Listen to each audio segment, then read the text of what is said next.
प्रेम से बोलिए जय माता दी। हे धर्म प्रेमी सज्जनों और माताओं बहनों, आज हम सभी उस परम पवित्र शक्ति की आराधना के लिए एकत्र हुए हैं जो नवरात्रि के दूसरे दिन की अधिष्ठात्री देवी हैं, माँ ब्रह्मचारिणी। पिछले दिवस हमने माँ शैलपुत्री की कथा श्रवण की। उन्होंने अपने पिता दक्ष के यज्ञ में पति के अपमान से दुखी होकर आत्मदाह किया था, लेकिन वह शक्ति अविनाशी है। वही सती पर्वतराज हिमालय के यहाँ पुत्री रूप में अवतरित हुई और उनका नाम पार्वती पड़ा। आज हम उसी पार्वती के घोर तपस्यामयी स्वरूप की कथा का श्रवण करेंगे, जिन्हें हम माँ ब्रह्मचारिणी के नाम से जानते हैं। जब पार्वती बड़ी हुई तो उनके हृदय में भगवान शिव को पति रूप में पाने की प्रबल इच्छा जागृत हुई। उन्होंने इस उद्देश्य के लिए नारद मुनि से परामर्श लिया और उनकी सलाह पर कठोर तपस्या का मार्ग चुना।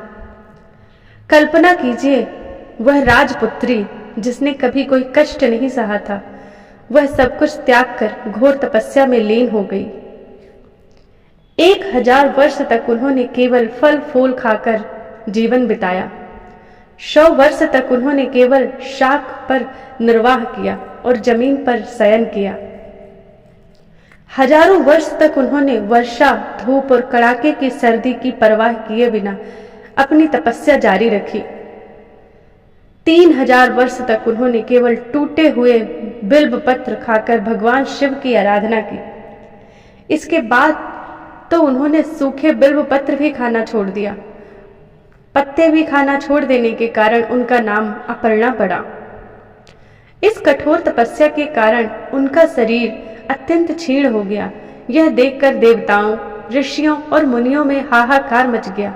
उन्होंने माँ की तपस्या की सराहना की और आकाशवाणी के माध्यम से कहा, हे देवी, आपकी तपस्या आज तक किसी ने नहीं की। आपकी मनोकामना अवश्य पूरी होगी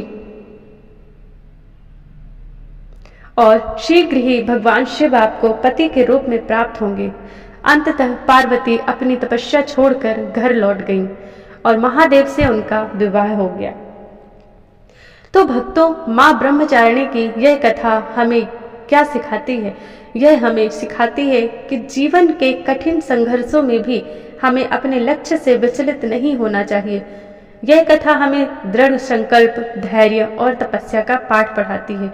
माँ ब्रह्मचारिणी का यह स्वरूप हमें अपने मन, इंद्रियों और भावनाओं को नियंत्रित करने की प्रेरणा देता है। उनकी कृपा से जीवन में ज्ञान, संयम और वैराग्य की प्राप्ति होती है। आइए हम सभी माँ ब्रह्मचारिणी से प्रार्थना करें कि वे हम सब भक्तों को भी जीवन के हर पथ पर धैर्य और अडिग संकल्प प्रदान करें। प्रेम से बोलिए भक्तों, जय माता दी।